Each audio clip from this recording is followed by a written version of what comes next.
দূরে তবু কাছে যে যেখানে আছে সবাইকে টেকনিক ইজি এডুকেশনের পক্ষ থেকে শুভেচ্ছা, অভিনন্দন, সাদর সম্ভাষণ। আজ উপস্থিত হয়েছি গণিতের কিছু বহু নির্বাচনী প্রশ্ন নিয়ে, যে প্রশ্নগুলো 2019 সালের এসএসসি পরীক্ষায় ঢাকা বোর্ডে এসেছিল। কাজেই বুঝতে পারছো আজকের ক্লাসটি বেশ গুরুত্বপূর্ণ, আর এই গুরুত্বপূর্ণ ক্লাসের গোটা প্রহর জুড়ে আমি তন্ময় জুয়েল আছি তোমাদের সাথে। তাহলে চলো আর দেরি না করে আজকের ক্লাসটি শুরু করা যাক। শুরু করার আগে একটি কথা বলে রাখি, তোমরা যারা এখনো পর্যন্ত আমাদের চ্যানেলটি সাবস্ক্রাইব করোনি তারা দ্রুত যেয়ে আমাদের চ্যানেলটি সাবস্ক্রাইব করে এসো এবং বেল আইকনটিতে ক্লিক করো, যাতে করে কোনো ভিডিও আপলোড হওয়া মাত্রই তুমি নোটিফিকেশনটি পেয়ে যাও। তাহলে আমরা আমাদের ক্লাসটি এখন শুরু করি, চলো শুরু করা যাক। আমরা দেখি প্রথম প্রশ্নে আছে কি, রম্বসের প্রতিসাম্য রেখা কতটি? আমরা জানি রম্বসের প্রতিসাম্য রেখা 4টি। তাহলে এখানে ঘ নাম্বারের উত্তর ছিল 4টি, আমরা এখানে এটাকে পূরণ করে দেব। এরপর দেখি প্রশ্ন 2-এ কি বলেছে। 1 + 3 + 5 + 7 + ... ধারাটির n সংখ্যক পদের সমষ্টি কত? তাহলে আমরা n সংখ্যক পদের সমষ্টি বের করি।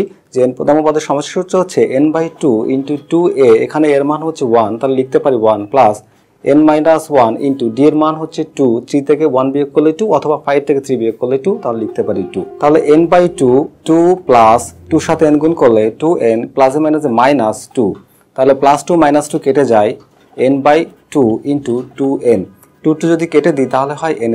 এই n² হচ্ছে আমার এই প্রশ্নের উত্তর। তাহলে এই ক হচ্ছে আমার এই প্রশ্নের উত্তর। আমরা একটা উদ্দীপক দেখি, এই উদ্দীপকে প্রশ্ন 3 এবং 4 এর সমাধান করতে হয়। আমরা দেখতে পাচ্ছি অকেন্দ্রবিষ্ট একটি বৃত্ত ACBD।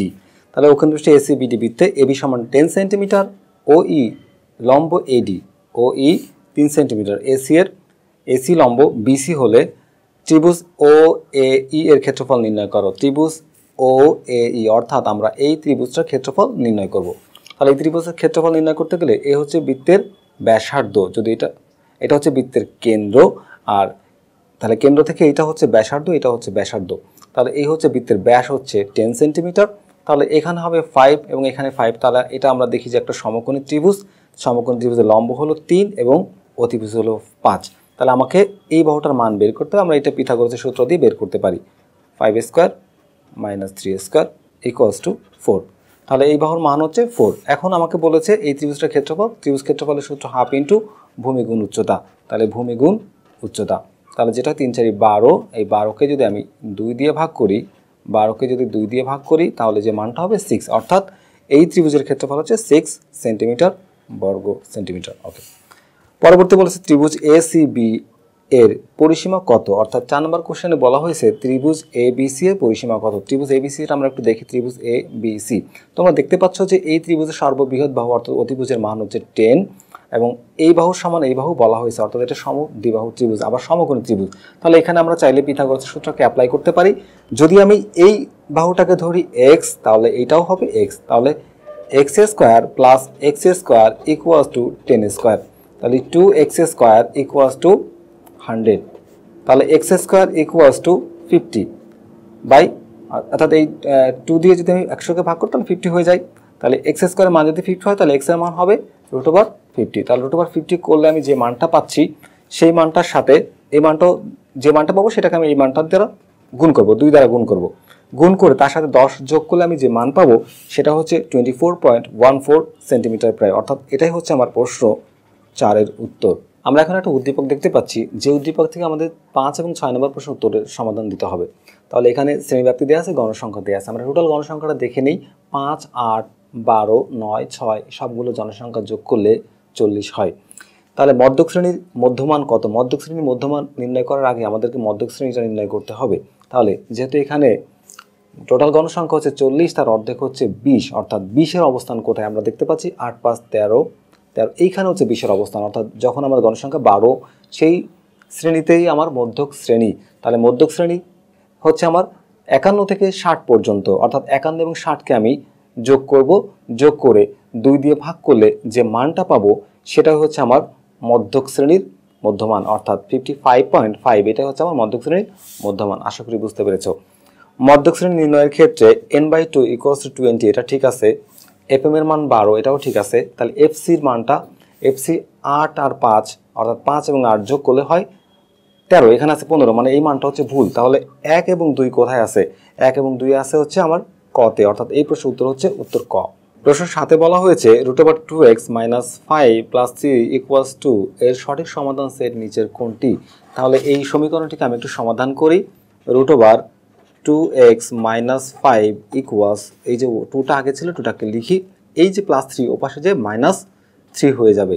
তাহলে 2 থেকে 3 বিয়োগ করলে কি হচ্ছে যে √2x - 5 = -1। কোনো বর্গমূলের মান সর্বদা অঋণাত্মক হয়। যেহেতু সর্বদা অঋণাত্মক হয় তাহলে √2x - 5 = not -1, তার মানে এই মানটা হতে পারবে না। তাহলে এই সমাধান সেটের অ্যান্সার হবে হচ্ছে ফাঁকা সেট। প্রশ্ন 8 বলা হয়েছে সমবাহু ত্রিভুজের একটি বাহুকে উভয় দিকে বর্ধিত করলে যে বহিস্থ কোণদ্বয় উৎপন্ন হয় তাদের সমষ্টি কত? তাহলে এখানে আমি একটি সমবাহু ত্রিভুজ এঁকেছি এবং একটি বাহুকে উভয় দিকে বর্ধিত করেছি। বর্ধিত করলে আমরা জানি সমবাহু ত্রিভুজে প্রত্যেকটি কোণ 60 ডিগ্রি, মানে এখানে 60 ডিগ্রি এখানেও 60 ডিগ্রি। তাহলে এদিকে হচ্ছে সরলরেখা হয় 180 ডিগ্রি। তাহলে 180 ডিগ্রি থেকে যখন 60 ডিগ্রি বাদ দিব তখন এখানে মানটা হবে 120 ডিগ্রি। তাহলে এই পাশেও একইভাবে 120 ডিগ্রি হবে। তাহলে 120 ডিগ্রি প্লাস 120 ডিগ্রি 240 ডিগ্রি, অর্থাৎ আমার এই প্রশ্নের সমাধান হচ্ছে 240 ডিগ্রি। প্রশ্ন গ হচ্ছে আমার এই প্রশ্নের উত্তর হচ্ছে গ। প্রশ্ন 9 বলা হয়েছে পরিসীমা ও একটি কোণের মান জানা প্রয়োজন কোনটি আঁকতে? পরিসীমা ও একটি কোণের মান জানা প্রয়োজন রম্বস আঁকতে। ত্রিকোণমিতিক অনুপাতের ক্ষেত্রে tan 30 degree into cot 30 degree equals 1। তাহলে tan 30 ডিগ্রি মান কত আমরা দেখি। tan 30 মান হচ্ছে 1/√3, cot 30 ডিগ্রি মান হচ্ছে √3, √3 কেটে যায়, মান হচ্ছে 1, এটা ঠিক আছে। sec square 60 degree, sec square 60 degree, sec 60 degree মান হচ্ছে 2, তার উপর করলাম স্কয়ার, মাইনাস tan 60 মান হচ্ছে √3, তার উপর করলাম স্কয়ার। তাহলে কি হয় এখানে 4 - 3 ইকুয়ালস 1, তাহলে এটাও ঠিক আছে। এবার তৃতীয় সমীকরণটি আমরা দেখি যে tan theta 1 - sin square theta মান হচ্ছে cos থিটা। তাহলে tan থিটা পরিবর্তে আমি লিখতে পারি sin theta by cos theta into cos theta. তাহলে cos কেটে যায়, হয় sin থিটা। তাহলে এটাও সঠিক, তার মানে 1 2 3 তিনটাতেই সঠিক। তার মানে আমার উত্তর হচ্ছে গ। প্রশ্ন 11তে বলা হয়েছে কোনো বৃত্তে অধিচাপে অন্তর্লিখিত কোণ হচ্ছে সূক্ষ্মকোণ, কারণ এটি একটি অনুসিদ্ধান্ত যে কোনো বৃত্তে অধিচাপে অন্তর্লিখিত কোণ হবে সূক্ষ্মকোণ। 1 + tan স্কয়ার থিটা = 4 হলে থিটা এর মান কত? তাহলে আমি এখানে সমাধান করি। tan স্কয়ার থিটা = 4, এই 1টাকে ওই পাশে পাঠালে মাইনাস হয়ে যায়, তাহলে যেটা দাঁড়ায় সেটা হলো tan স্কয়ার থিটা = 3। এই স্কয়ারটাকে ওই পাশে পাঠিয়ে রুট করি, তাহলে tan থিটা সমান √3। এই √3 হচ্ছে tan 60 ডিগ্রির মান, তার মানে আমার এই প্রশ্নের উত্তর হচ্ছে 60 ডিগ্রি এবং 60 ডিগ্রি আছে ঘতে, তার মানে প্রশ্ন 12 সমাধান হচ্ছে ঘ। প্রদত্ত উদ্দীপক থেকে 13 ও 14 নং প্রশ্নের উত্তর দাও। আমরা একটা উদ্দীপকটি ভালো করে দেখে নিই। যেখানে ও কেন্দ্রবিশিষ্ট একটি বৃত্ত, যে বৃত্তে একটি চাপের উপরে দুইটি কোণ আছে, একটি কোণ হচ্ছে কেন্দ্রস্থ কোণ, একটা হচ্ছে বৃত্তস্থ কোণ। কেন্দ্রস্থ কোণ BOC এবং বৃত্তস্থ কোণ BAC। তাহলে আমাকে বের করতে বলা হচ্ছে কোণ BAC এর মান কত। BAC এর দিকে আছে হচ্ছে x। আমরা জানি যে বৃত্তস্থ কোণ কেন্দ্রস্থ কোণের দ্বিগুণ, অর্থাৎ যদি আমি বৃত্তস্থ কোণ লিখি এখানে কোণ BAC সমান 2 কোণ BAC সমান বৃত্তস্থ কোণ BOC। তাহলে কোণ BAC এর মান হচ্ছে x, তাহলে BAC এর পরিবর্তে আমি লিখতে পারি x, এবং কোণ BOC এর মান হচ্ছে x + 60, তাহলে লেখা যায় এখানে x + 60। এই xটাকে যদি আমি এই পাশে নিয়ে আসি তাহলে 2x থেকে যখন x বিয়োগ হয়ে যাবে তখন x = 60 হবে, অর্থাৎ 60 ডিগ্রি। এখানে 60 ডিগ্রি হচ্ছে আমার x এর মান, অর্থাৎ কোণ BAC এর মান হচ্ছে 60 ডিগ্রি। প্রশ্ন 13 এর সমাধান হচ্ছে গ হচ্ছে এই 13 নম্বর কোশ্চেনের উত্তর।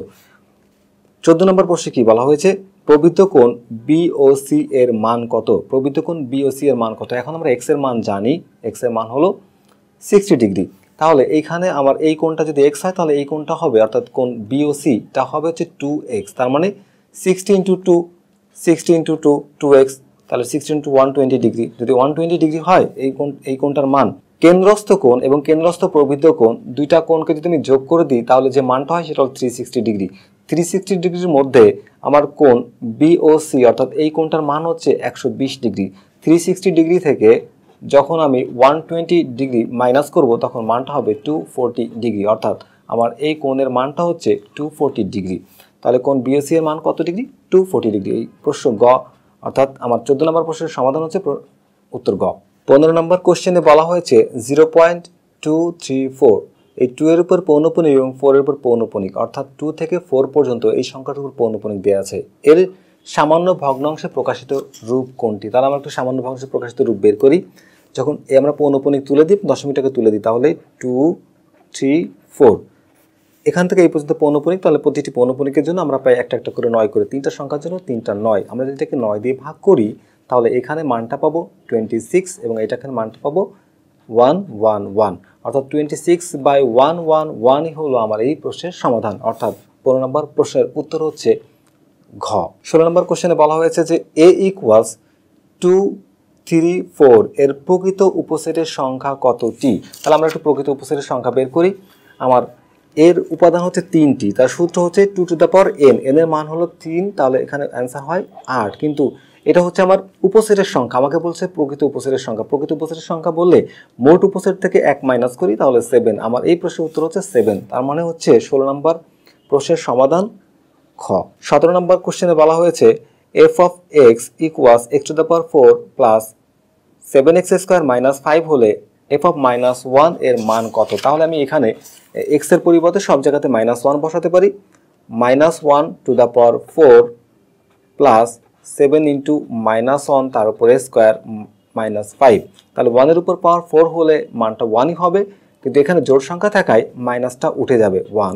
একইভাবে এখানে স্কোয়ার করলে মাইনাসটা থাকবে না, 7 থাকে 7 -5, তাহলে যোগ করলে কত হচ্ছে 8 - 5 = 3। তার মানে আমার এই প্রশ্নের উত্তর হলো 3। তার মানে উত্তর হচ্ছে খ।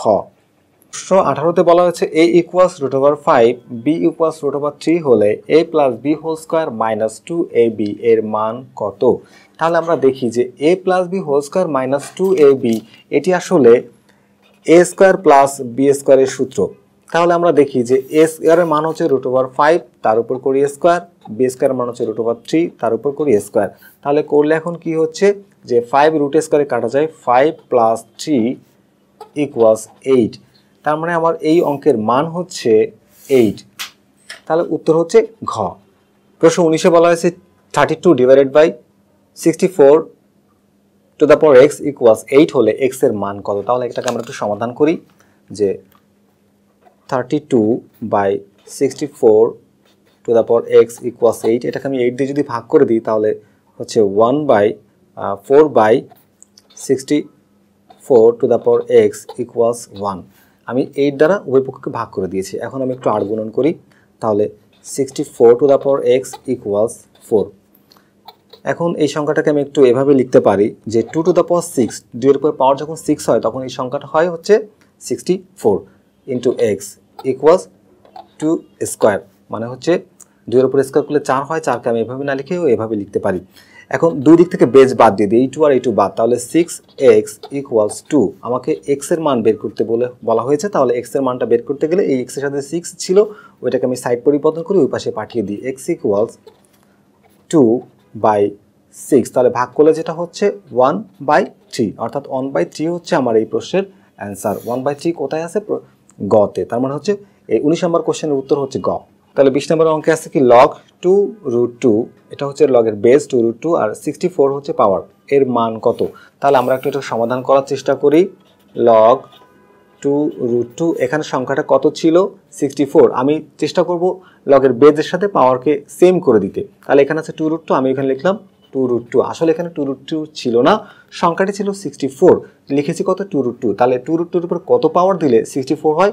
2√2 এর উপর পাওয়ার 4 করলে 64 হয়। তাহলে এই 4কে আমি সামনে এনে লিখতে পারি, আর এই যে লগের বেজ এবং পাওয়ার মিলে গেলে তার মান হয় 1, অর্থাৎ 4 এবং 1 গুণ করলে হবে 4।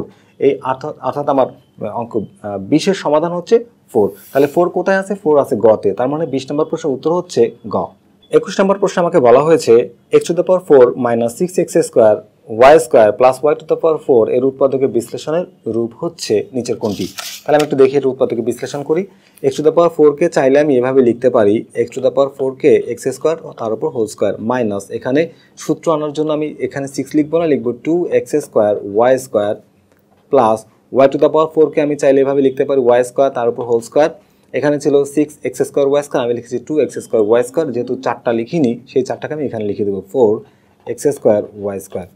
তাহলে এটাকে এ ধরো, এটাকে বি ধরো, ধরলে সূত্র হয় a square minus two b plus b square, অর্থাৎ এ মাইনাস বি হোল স্কোয়ারের সূত্র।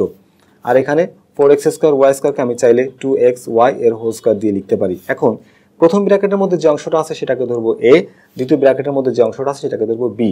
তাহলে কি হবে, a square minus b square সূত্র হবে। তাহলে a square minus b square সূত্র হচ্ছে a plus b into a minus b. আমি চাইলে এটাকে সাজায় লিখতে পারি x square plus 2xy plus y square into x square minus 2xy minus y square. এখন দেখি যে এই উত্তরটা আমার কোথায় আছে, x square plus x y minus y square, x square minus 2xy y square. তার মানে হচ্ছে আমার এই 21 নম্বর প্রশ্নের উত্তর হচ্ছে ঘ। প্রশ্ন 22-এ বলা হয়েছে 0.00357 এর পূর্ণ কত। তাহলে এটাকে আমি একটু সাইন্টিফিক পদ্ধতিতে প্রকাশ করি, অর্থাৎ বৈজ্ঞানিক পদ্ধতি প্রকাশ করি। এই সংখ্যাটাকে আমি বৈজ্ঞানিক পদ্ধতি প্রকাশ করলে যেটা পাবো সেটা হলো 3.57 ইন্টু 10 টু দি পাওয়ার -3। এখানে আমার লগের পূর্ণক হচ্ছে -3। এই -3কে চাইলে আমি এভাবেও লিখতে পারি, অর্থাৎ এটাই হচ্ছে আমার এই অঙ্কের সমাধান। এটা কোথায় আছে, আমার আছে কতে, ক, অর্থাৎ 22-এর উত্তর হচ্ছে ক। 23 নম্বর প্রশ্নে বলা হয়েছে কি এম এর ঘূর্ণন প্রতিসম কোণ কত। এম এর ঘূর্ণন প্রতিসম কোণ হচ্ছে 360 ডিগ্রি, অর্থাৎ আমার 23 নম্বরের উত্তর হচ্ছে ঘ। নিচের উদ্দীপক হতে 24 ও 25 নং প্রশ্নের উত্তর দাও। তাহলে সমাধান করার আগে আমরা উদ্দীপকটিকে মনোযোগ দিয়ে খেয়াল করি। এখানে একটি ত্রিভুজ আছে এ বি সি, একটি সমকোণী ত্রিভুজ দেখতে পাচ্ছি, যেখানে এ বির মান হচ্ছে 4 সেন্টিমিটার, আর কোণ এর মান হচ্ছে 2x, কোণ সি হচ্ছে x। আমাকে বলা হয়েছে কোণ এ সি বি, অর্থাৎ এই সি কোণের মানটা বের করতে বলা হয়েছে। তাহলে আমরা তো জানি ত্রিভুজের 3 কোণের সমষ্টি 180 ডিগ্রি। তাহলে এই কোণটা হচ্ছে সমকোণ, তার মানে এটা 90 ডিগ্রি। তাহলে এই কোণ এবং এই কোণের যোগফল হবে কত, 90 ডিগ্রি। তাহলে লিখতে পারি 2x এবং x, এই 2x আর x যোগ করলে হবে 3x, 3x এর মান হবে 90 ডিগ্রি। তাহলে 3x এর মান যদি 90 ডিগ্রি হয়, তাহলে x এর মান কত হবে, x এর মান হবে 30 ডিগ্রি। অর্থাৎ আমার 24-এর উত্তর হচ্ছে 30 ডিগ্রি। 30 ডিগ্রি কোথায় আছে, আছে খ। তার মানে 24-এর উত্তর খ। বিসি এর সমান কত, তাহলে বিসি সমান কত, আমরা 24 নম্বর প্রশ্নে দেখেছি যে x এর মান হচ্ছে 30 ডিগ্রি। তাহলে এই মান যদি 30 ডিগ্রি হয়, তাহলে এটা হচ্ছে লম্ব আর এটা হচ্ছে ভূমি। তাহলে লম্ব আর ভূমি ট্যানের সূত্র দিয়ে আমরা চাইলে বিসির মান বের করতে পারি। তাহলে ট্যান 30 ডিগ্রির মান হচ্ছে 1/√3 সমান, এখানে আমার লম্ব হচ্ছে 4 আর বাই ভূমি হচ্ছে বিসি। তাহলে বিসির সাথে 1 গুণ করলে বিসি, আমি আর গুণন করি, বিসি ইকুয়ালস 4√3, অর্থাৎ বিসি ইকুয়ালস 4√3। এই 4√3 হচ্ছে আমার এই অঙ্কের উত্তর। 4√3 কোথায় আছে, 4√3 হচ্ছে আমার এই ঘতে আছে। তার মানে 25-এর উত্তর হচ্ছে ঘ। 26-এ বলা হয়েছে a বাই বি ইকুয়ালস বি বাই সি ইকুয়ালস 2/3 হলে a/c এর মান কত। তাহলে a/c এর মান আমি একটু বের করি, যে a/c equals a by b equals a by b into b by c. তাহলে এখানে a বাই বি এর মান কত, a বাই বি এর মান হচ্ছে 2/3 ইন্টু বি বাই সি এর মানও 2/3। তাহলে গুণ করলে কত পাচ্ছি, 2 গুণ করলে হবে 4 আর 3 গুণ করলে হবে 9। তার মানে 4/9 হচ্ছে আমার এই অঙ্কের সমাধান, অর্থাৎ 4:9। এই উত্তর হচ্ছে গ। প্রশ্ন 27-এ বলা হয়েছে বর্গক্ষেত্রের এক বাহুর পরিমাপ x একক হলে উহার পরিসীমা ও কর্ণের দৈর্ঘ্য কত। যদি বর্গক্ষেত্রের এক বাহুর পরিমাপ x একক হয়, তাহলে তার পরিসীমা হবে 4x এবং কর্ণ হবে √2 ইন্টু এক্স। তাহলে এটাকে আমরা এখন হিসাব করি। তাহলে এখানে এই x এবং x কেটে দিতে পারি, √2x। তাহলে 4:√2, আমি যদি এটাকে √2 দিয়ে ভাগ করে দিই, তাহলে হবে 2√2:1, অর্থাৎ 2√2:1 হচ্ছে আমার এই প্রশ্নের উত্তর, অর্থাৎ উত্তর হচ্ছে ঘ। আমরা দেখি 28 নম্বর প্রশ্নে বলা হয়েছে 1 + 4 + 16 + ... ধারাটির কোন পদ 1024। তাহলে আমরা একটু দেখি, এটা একটা গুণোত্তর ধারা। আমরা দেখতে পাচ্ছি 4 গুণ করে বৃদ্ধি পেয়েছে। 1কে 4 দিয়ে গুণ করলে মানে 4 গুণ, আর 4 গুণ করলে 16 হয়। তাহলে আমার কোন পদ, আমরা ধারার যে সূত্র আমরা জানতাম যে r⁴ ইকুয়ালস কত দেয়া আছে, 1024। তাহলে এর মান হচ্ছে 1 আর এর মান হচ্ছে 1/4, কারণ এখানে 4কে যদি আমি 1/4, অথবা যদি আমি 4কে যদি আমি 16 দিয়ে ভাগ করি, এটাও হবে 1/4। তার মানে আর এর মান হচ্ছে 1/4। 1/4 to the power n-1 equals to, এই সংখ্যাটাকে আমি লিখব 1/4 এর উপর পাওয়ার কত হলে 1024 হয়। 1/4 এর উপর পাওয়ার 5 হলে 1024 হয়। তাহলে দুই পাশের বেস বাদ দিতে পারি, 1/4 বাদ, তাহলে যা হয় তা হচ্ছে n-1 ইকুয়ালস 5। এই যে 1টাকে যদি দুই পাশে পাঠিয়ে দিই প্লাস হয়ে যাবে, তাহলে n ইকুয়ালস 5 + 1 6। তার মানে হচ্ছে n এর মান হচ্ছে 6। তাহলে n এর মান 6 হলে ষষ্ঠ পদ, ধারাটির কোন পদ? এটা ষষ্ঠ পদ, খ হচ্ছে উত্তর। 29 নম্বরে দেওয়া আছে ত্রিভুজ ABC সমকোণী ত্রিভুজ যদি এর বাহুগুলোর পরিমাপ হয়। আচ্ছা, ত্রিভুজ সমকোণী ত্রিভুজের ক্ষেত্রে আমরা জানি যে যদি আমরা অতিভুজের বর্গ করি তাহলে লম্ব এবং ভূমির বর্গের যোগফলের সমান হবে। তাহলে আমরা দেখি যে এখানে 5-এর বর্গ করলে কত হয়? 5-এর বর্গ করলে হয় 25, আর এখানে 12-এর বর্গ করলে হয় 144। দুইটাকে যোগ করলে যে সংখ্যাটা হয় 169। এই 13-এর বর্গ করলেও 169ই হয়। তার মানে এই 1 নাম্বার যে তথ্যটা আছে এটা সঠিক। এখন আমরা এখানে দেখি যে 6-এর বর্গ করলে হয় 36 এবং 8-এর বর্গ করলে হয় 64। দুইটাকে যোগ করলে হয় 100 এবং 10-এর বর্গ করলেও হয় 100। তার মানে এই তথ্যটাও সঠিক। এখন 14-এর বর্গ করলে যেটা হয়, 14-এর বর্গ করলে হয় 196 যোগ 16-এর বর্গ করলে হয় 256। তাহলে এই দুইটাকে যোগ করলে আমি যে সংখ্যা পাচ্ছি সেটা হলো 452। এখন আমরা দেখি যে 20-এর বর্গ করলে আসলে 452 হচ্ছে না, 20-এর বর্গ করলে হয় 400। তাহলে এই তথ্যটা ভুল। তার মানে আমার প্রশ্নের উত্তর হচ্ছে এই 1 নাম্বার সঠিক ছিল, 2 নাম্বার সঠিক ছিল। 1 এবং 2 যেখানে সঠিক থাকবে সেটা আমার উত্তর হবে, অর্থাৎ 29-এর উত্তর হচ্ছে ক। আমার প্রশ্ন 30-এ বলা হয়েছে কোনটি অবিচ্ছিন্ন চলক? তোমরা দেখতে পাচ্ছ তাপমাত্রা, পাখির সংখ্যা, বয়স এবং উচ্চতা। এর মধ্যে পাখির সংখ্যাটি হচ্ছে অবিচ্ছিন্ন চলক। ভিডিওটি দেখার জন্য সকলকে অসংখ্য ধন্যবাদ। দেখা হবে আবারও নতুন করে অন্য কোনো বোর্ড প্রশ্ন নিয়ে। সেই পর্যন্ত সবাই ভালো থেকো, সুস্থ থেকো, নিরাপদে থেকো, এই কামনায় আজকের মতো বিদায়। আল্লাহ হাফেজ।